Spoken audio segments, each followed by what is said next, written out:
नमस्कार मंडळी. मराठी भूतांच्या गोष्टी या युट्यूब चॅनलवर आपलं स्वागत.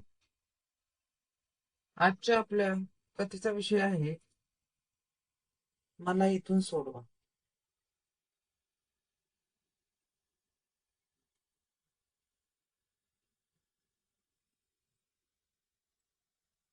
माझा तर भूतावर विश्वासच नाहीये, तरी पण माझे सासर म्हणजे कोल्हापुरात घडलेली ही गोष्ट आहे. रंकाळा हे कोल्हापूरमधील प्रसिद्ध आणि मोठं तलाव आहे. एकदा तेथे फिरण्यासाठी एका बाहेरगावचे लोक आले होते.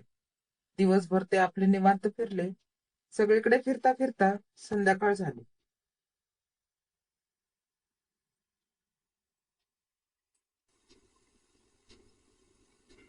ते सर्वजण आपले जेवण वगैरे आवरून त्यांनी असं ठरवले की रात्री मुक्काम रंकाळा येथेच करायचा. दिवसाही गाड्यांची वर्दळ नसते. हिंस्र श्वापदेही असू शकतात. घनदाट जंगल आहे. गिर्यारोहणासाठी आलेले तरुण निडर मुले होती व त्यांनीही धाडसाने तिथेच राहण्याचा निर्णय घेतला. त्यांनी न घाबरता मजा मस्ती करत अर्धी रात्र काढली.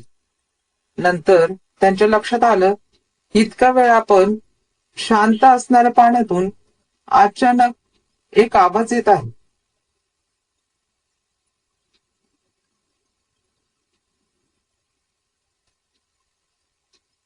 त्यांनी पाहिलं तर काय, एवढ्या मध्यरात्री तलावात एक माणूस पावत होता. त्यांनी जाऊन त्याची विचारपूस केली. तुम्ही कोण आहात? एवढ्या मध्यरात्री पोहण्याचे कारण काय? त्यावर त्या व्यक्तीने संवाद केला. त्याचे बोलणे बराच वेळ चालू होते. हा अनपेक्षित प्रकार पाहून ते थोडे दचकलेच. पण पाण्यातल्या व्यक्तीचा प्रतिसाद अतिशय सामान्य असा वाटत होता.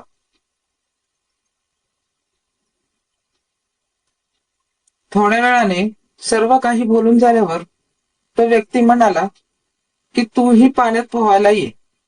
पाणी बर्फासारखे थंड होते. तिथे 12ही महिने पाणी बर्फासारखे थंड असते. तो मुलगा पाण्यात नाही उतरला.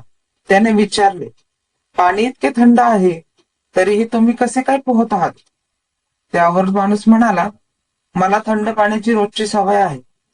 तो मुलगा म्हणाला, असल्या जंगलात तुम्ही एकटेच आहात की अजून कोणी तुमच्या सोबत आहे?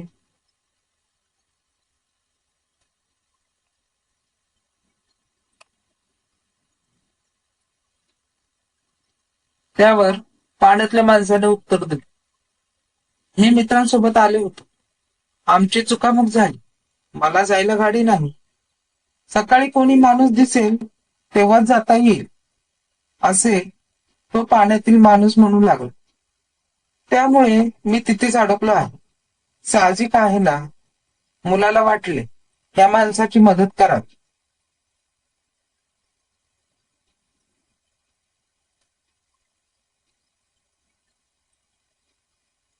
म्हणून तो पाण्यातल्या माणसाला म्हणाला, आम्ही थोड्या वेळात कोल्हापूरला निघणार आहोत.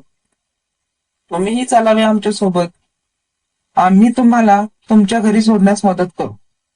त्यावर तो म्हणाला, माझे कपडे आणि सामान सुद्धा सापडत नाही. तुम्ही असं करा की मला इथे बरेच लोक ओळखतात.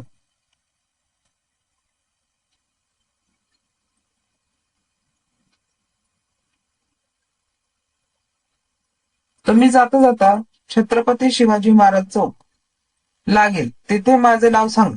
तुम्हाला तिथे कोणीही माझे घर दाखवेल. माझ्या घरी सांगा की मी इथे अडकलो आहे. माझी गाडी येईल मला घ्यायला. शिवाय माझी इथे काही कामेही अडकली आहेत. ती पूर्ण करतो आणि मग घरी जातो.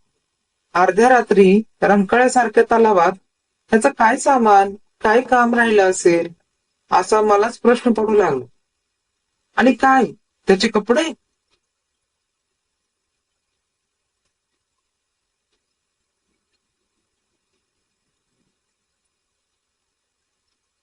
पण त्या मुलाने जास्त प्रश्न न विचारता त्याचा निरोप घेतला.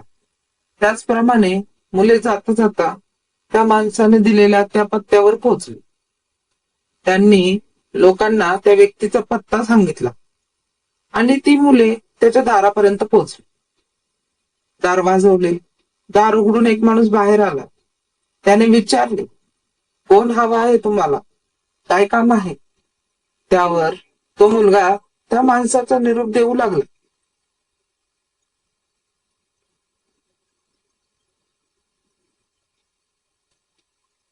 तुमचे कोणीतरी नातेवाईक आहेत. ते त्या तलावापाशी अडकले आहेत. तुम्हाला त्यांनी निरोप द्यायला लावला आहे आणि ते त्यांच्या गाडीची वाट पाहत आहेत.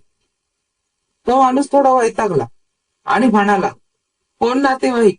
कोणता तलाव? कोण अडकला आहे? कसली गाडी? निरोप सांगता सांगता तो मुलगा अचानक मध्ये थांबला. त्याचे लक्ष समोरच्या भिंतीकडे गेले. त्या भिंतीवर त्याच माणसाचा फोटो लटकला होता आणि त्याला हार पण घातला होता.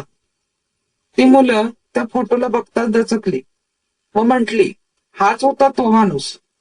त्याच माणसाने निरोप दिला आहे की मी अडकलो आहे, मला इथून सोडवा. तो पाण्यातला इसम गावातील एक प्रतिष्ठित राजकारणी होता.